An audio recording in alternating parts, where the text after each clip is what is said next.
maybe.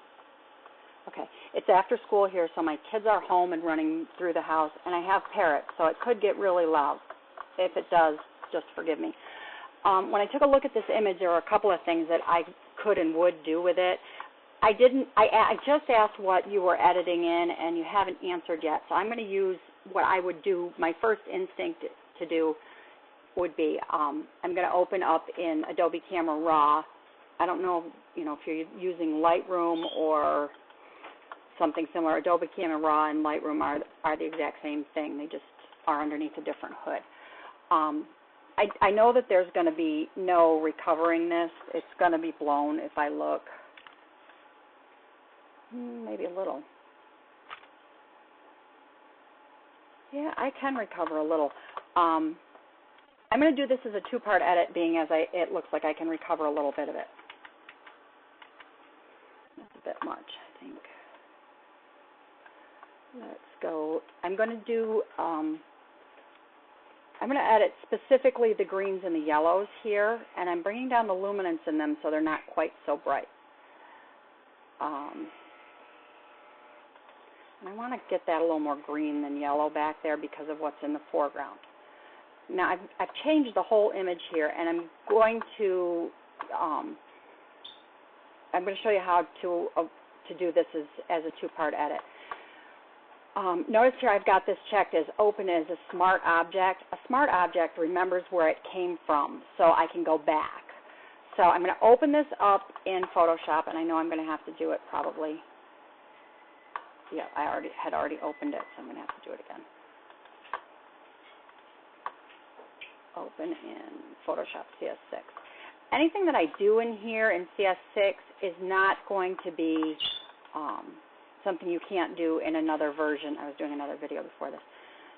You can't do in another version of Photoshop that's older. I'm not doing anything that can only be done with the newest version. I'm using Control plus and minus to zoom in case you don't know the shortcuts. You see how I've recovered excuse me, I've recovered a lot of the green and I've gotten rid of the highlights in there, but then everything else looks like crap. So I'm going to make a new smart object via copy. So it means it's another smart object that I can take. If I double click it, it'll go right back into Adobe Camera Raw and I can edit again. I'm going to take out all of that. I don't know if you see it, but I see a lot of blue in your greens here. And being as this is a newborn, I'd prefer a little bit more warm tone. So I want to warm that up just a slight bit, and your greens are pretty odd color to me. This is probably more of a personal preference. So I've changed that a little bit. Okay, to take it back into Photoshop. This is now going to be our top layer, what I just did. And I'm going to create a mask. Use my paintbrush. If I paint black, that's to take this top layer away and let the bottom layer shine through. I'm going to use a medium-sized paintbrush with, I want it to be very soft. And I'm going to have to go back and feather things out and make them perfect here in a minute. But I'm just going to bring back that little bit that has the problem first, and then decide what I have to do. Let me go backwards or zoom out and see what we've got. I've recovered most of what I want to recover there. Let's go to, whoops, I didn't mean to do that, to my swatches. I got all kinds of stuff open, don't I?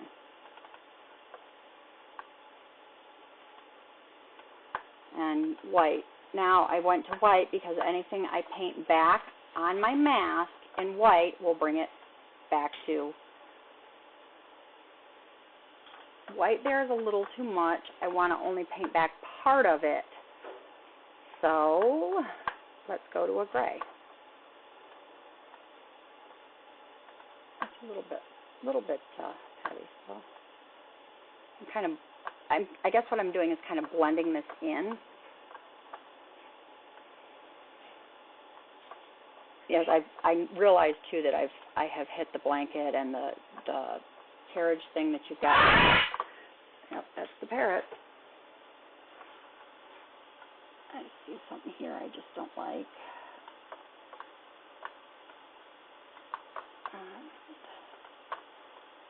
So I kind of blended it in. Oh, that was too much.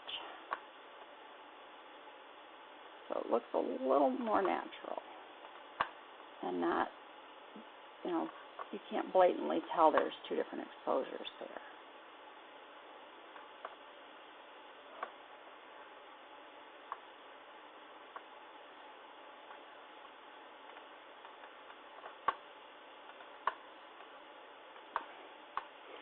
If I were doing this for myself, I would probably do some more, more careful work. I don't want to make this video forever, though. Now I'm going to go in and use my magic wand and make sure it's on contiguous.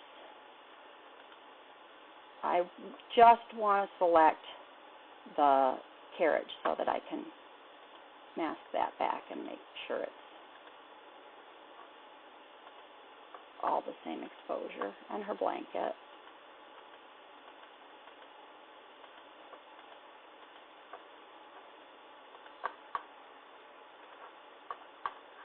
I'm adding to my selection. I selected my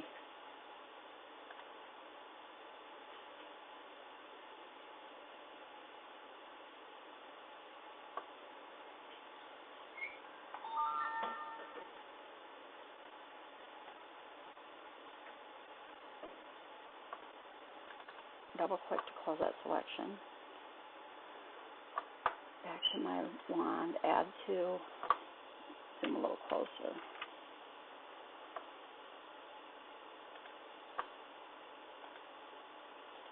Just making sure I've got everything on this, all the scroll work.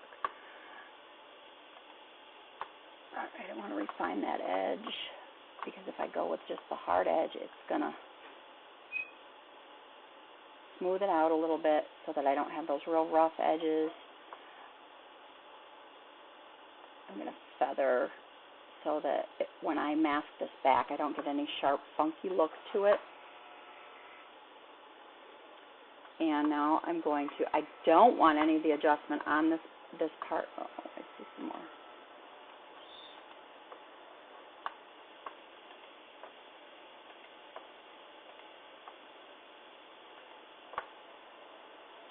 I'm being picky here because I kind of got to be.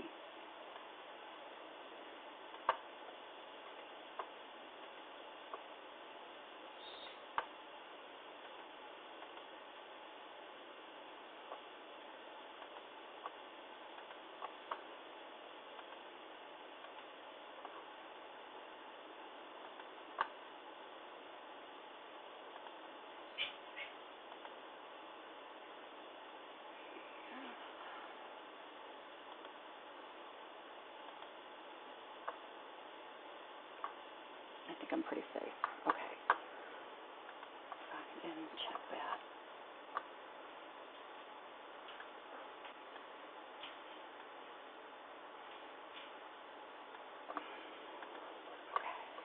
Going back to my mask, I don't want anything on that particular part of it that I've selected, so I've gone to white. I'm going to paint back the original exposure on that.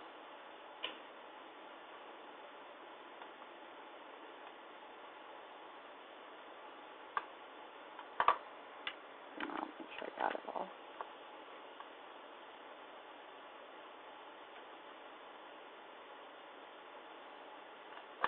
That I need to add that part of the blanket there.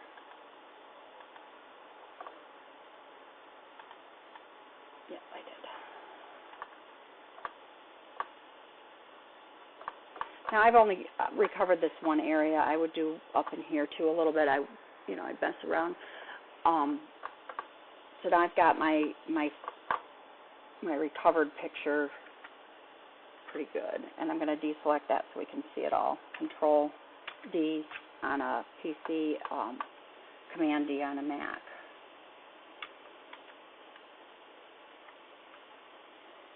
And want to make sure that those lines aren't real dirty. Now, this isn't going to be the cleanest edit because I'm going through it really fast for you. And I would probably want to get in around that line maybe and clean up a little bit. But I want to make sure those lines are real smooth and not, I don't see any glowing halos or anything there.